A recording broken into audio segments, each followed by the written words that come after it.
Hello, अस्सलाम वालेकुम। तो आज हमारे साथ हैं वहीब।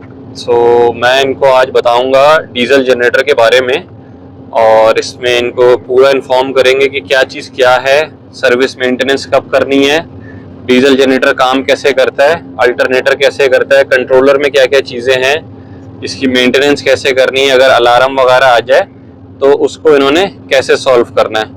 तो वहीब भाई, सबसे पहले डीजल जनरेटर है क्या चीज, हम ये देखते हैं। ठीक है, ठीक है। डीजल जनरेटर में हमारे पास सबसे मेन जो चीज है वो है एक इंजन। ठीक है, और उसके बाद ये जो हिस्सा है ये कहलाता है अल्टरनेटर।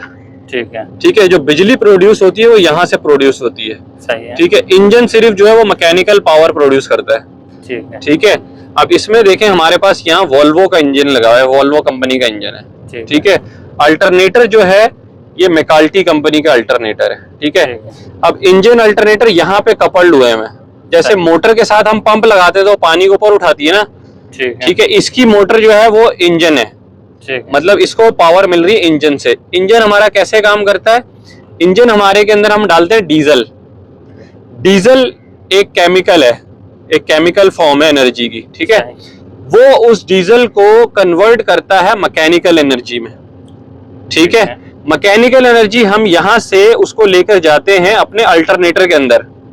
और अल्टरनेटर जो है वो किस तरह बिजली प्रोड्यूस करता है, उसका तरीकाकार ये है कि हम अगर एक मकनातीस को, इलेक्ट्रोमैग्नेट को एक वाइंडिंग के दरमियान में घुमाएंगे ना तो उधर बिजली प्रोड्यूस होगी। बिल्कुल एक सिंपल आपको उसमें मैं समझा रहा हूँ। ठीक है, अब इसके अंदर क्या है, बीच में एक रूटर है, सही है, जो घूमता है, उसके ऊपर मैग्नेट बनता है, और ये जो फ्रेम है ना इसके ऊपर वाइंडिंग है अंदर। उस वाइंडिंग से यहाँ पे टर्मिनल बॉक्स के अंदर आती है हमारी केबल। ठीक है, जब वो रूटर जो है अंदर घूमता है इसके, ठीक है, तो उसकी वजह से मैग्नेट होता है, उस रूटर पे मैग्नेट बनता है। सही है। वो मैग्नेट जब घूमता है वाइंडिंग के दरमियान में, जैसे मोटर की वाइंडिंग देखी होगी ना आपने स्टेटर की, तो ये स्टेटर है, उसके दरमियान में जब वो घूमेगा ना तो बिजली प्रोड्यूस होगी, और बिजली प्रोड्यूस होकर यहाँ से निकलेगी और हमारे ब्रेकर में जाएगी। सही है। ठीक है, अब इसमें इंजन में क्या क्या है हम वो भी देख लेते हैं, इंजन कैसे काम करता है। इंजन में सबसे पहले होता है हमारे पास एयर फिल्टर। ठीक है, क्योंकि इंजन के अंदर हम लोग कंबस्शन करते हैं, क्योंकि ये कराता है इंटरनल कंबस्शन इंजन। ठीक है, कंबस्शन किसे कहते हैं कि जैसे इंजन आपने देखा होगा वीडियोस वगैरह में, इस तरह करके वो मूव कर रहा होता है, पिस्टन ऊपर नीचे जा रहे होते हैं। ठीक है, उसके नीचे हमारी जो क्रैंक शाफ्ट होती है वो घूमती है। जब क्रैंक शाफ्ट घूमती है ना, वो क्रैंक शाफ्ट से हम मैकेनिकल पावर लेते हैं। ठीक हो गया। अब उसको करने के लिए, कंबस्शन को करने के लिए हमें क्या क्या चीज चाहिए होती है, डीजल और साफ हवा। जब साफ हवा और डीजल इंजन के अंदर जाते हैं तो वहां पे एक ब्लास्ट होता है। जब वो ब्लास्ट होता है तो बार बार इंजन, जब हमारा डीजल स्प्रे होता है और फ्रेश एयर अंदर जाती है तो उसके ब्लास्ट से इंजन बार बार ऊपर नीचे घूमता है, तो हमारी क्रैंकशाफ्ट कंटिन्यूसली घूमती रहती है।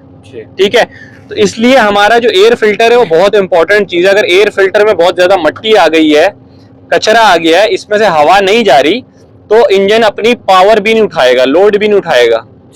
ठीक है, तो इंजन, इसका मैं आपको दिखाऊंगा कि इसको खोलते कैसे हैं, इसको दोबारा फिक्स कैसे करते हैं, इसकी सफाई कैसे करते हैं। ठीक है, तो अब सबसे पहले हमारा समझ आ गई कि हमें हमारा एयर फिल्टर क्या चीज है, एयर फिल्टर कैसे काम करता है। उसके बाद यहाँ पे आप देखें, ये लिखा हुआ इस पे फ्यूल वाटर सेपरेटर।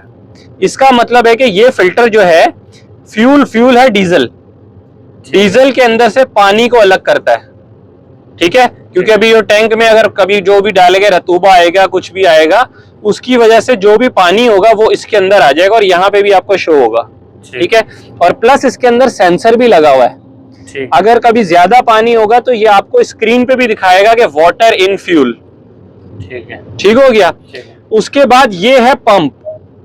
ठीक है, ये इसका मैनुअल फ्यूल प्राइमिंग पंप है। इसको ऐसे खोलते हैं, देखें, ऐसे दबाया, ठीक है, इसको ऐसे जोर से दबाएंगे और ऐसे करेंगे तो ये बाहर आ जाएगा। अब ये देखिए बाहर आ गया। जब कभी भी आपने, अभी तो हर डीजल टैंक में डीजल फ्यूल पूरा है, सब कुछ है, कभी वहां पे डीजल खत्म हो जाता है, या आप नीचे वाले टैंक से वापस लगाते हो उसको। ठीक है, उस वक्त आपका ये लाइन अभी खाली है। ठीक है, तो आपने इसको क्या करना है, उस वक्त इसको इस तरह ऐसे ऐसे पंप करना है। ठीक है, जब ये टाइट हो जाए इसको फिर इस तरह ही दबा के यहाँ पे यूं दबा के पूरा इस तरह करोगे तो लॉक हो जाएगा ये। ठीक है, समझ रहे हो? समझ। तो इसको इससे एयर लॉक भी निकल जाता है। ठीक है। कभी कभी इंजन चलते चलते बंद हो गया और फ्यूल फिनिश की वजह से हुआ, तो उसके बाद आपको ये करना पड़ेगा और बहुत ज्यादा देर तक करना पड़ेगा जब तक ये टाइट ना हो जाए। ठीक है। ठीक है, उससे क्या होगा कि रिटर्न लाइन में डीजल आ जाएगा, तो आपका पूरा सर्किट में डीजल आ चुका होगा। ठीक है। ठीक है, उसके बाद हम मजीद इंजन में देख लेते हैं हमारे पास क्या है। ये है ऑयल ड्रेन पंप। जब आपको ऑयल निकालना होगा ना सर्विस करने के लिए, ठीक है, तो आप इसके आगे लगाओगे एक छोटा सा पाइप। ठीक है। उस पाइप को लगा के यहाँ पे रखोगे ड्रम। ठीक है, उसको ड्रम रखोगे और यहाँ पे देखो कोई वाल्व नहीं है उधर, तो आपको वाल्व खोलने की जरूरत नहीं है। जस्ट आप इस पंप को ऐसे पीछे लेकर जाओगे और फिर आगे लेकर आओगे तो ये डीजल यहाँ से ऑयल निकालेगा। सही है। ऑयल कब चेंज करना है? ठीक है, हर 250 घंटे चलने के बाद इंजन का ऑयल चेंज करना है। ठीक है, ठीक हो गया। ठीक। उसके अलावा ये जो लगा हुआ है सामने, ये क्या चीज है? ये इसको नॉर्मल जबान में, सादी जबान में लोग कहते हैं कंप्यूटर। ठीक है, लेकिन इसका असल नाम है ECU, इलेक्ट्रॉनिक कंट्रोल यूनिट। ठीक है। ठीक है, पूरा जो इंजन चल रहा है उसकी जो प्रोटेक्शन चल रही है वो इसके साथ जुड़ी हुई है। ठीक है। और इसको कंट्रोल कर रहा है हमारा दूसरा कंट्रोलर, जहां से हम इंजन स्टार्ट स्टॉप करते हैं। ठीक है। ठीक हो गया। इसके बाद यहाँ पे देखो ये लगा हुआ है इसका ऑयल फिल्टर। ठीक है। और ये लगा हुआ फ्यूल फिल्टर। ठीक है। जब हम ये कवर खोलेंगे अंदर से ऑयल फिल्टर निकलेगा। ठीक है। उसके बीच में हम नया ऑयल फिल्टर डालेंगे, इसको दोबारा से बंद कर देंगे और टाइट कर देंगे। ठीक है। इसकी भी ट्रेनिंग हम करेंगे बाद में, प्रैक्टिकल ट्रेनिंग करेंगे जब हम फिल्टर लेकर आएंगे फिर करेंगे। ठीक है। इसको भी इसी तरह खोलते हैं। ठीक है, इसके अंदर भी फ्यूल फिल्टर है और ये वाला भी चेंज करते हैं। ठीक है, ये भी 250 घंटे पे चेंज होगा, फ्यूल फिल्टर भी और ऑयल फिल्टर भी। और एयर फिल्टर जो है हर 250 घंटे पे साफ होगा।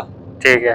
ठीक है, और ये 1000 घंटे पे चेंज होगा। ठीक है। तो अब हमें समझ आ गई कि हर 250 घंटे पे हमने फ्यूल फिल्टर चेंज करना है, फ्यूल वाटर सेपरेटर चेंज करना है, फ्यूल फिल्टर चेंज करना है, ऑयल फिल्टर चेंज करना है, ऑयल चेंज करना है। ठीक है। यानी 4 चीजें हमने 250 घंटे पे चेंज करनी है। ठीक है। और ये 1000 घंटे पे चेंज करना है। ठीक है। ठीक है, तो ये हो गई हमारी सर्विस। उसके अलावा कूलेंट की बात कर रहे थे कल आप, यार कूलेंट कहाँ डालेंगे? ये देखो ये कूलेंट है, ये इसके अंदर पिंक कलर का नजर आ रहा है ना अभी, ये कूलेंट है। ठीक है। इसमें सादा पानी नहीं डालना नलके वाला, उससे क्या होगा कि इसके अंदर पूरा रस्ट आ जाएगा। ठीक है। रेडिएटर में। ठीक है। ठीक हो गया। अब ये पूरा जो है कूलिंग सिस्टम के लिए होता है। ये जो हमारा रेडिएटर लगा हुआ है, ये हमारी हवा जब इसमें से गुजरती है ना तो इंजन के अंदर पूरा पानी भी चलता है इंजन को ठंडा रखने के लिए, क्योंकि जब इतना हीटअप पे इंजन चल रहा है तो वो गर्म होता है, उसको ठंडा रखने के लिए हमारे पास रेडिएटर का सिस्टम लगा हुआ है। ठीक है। ठीक है।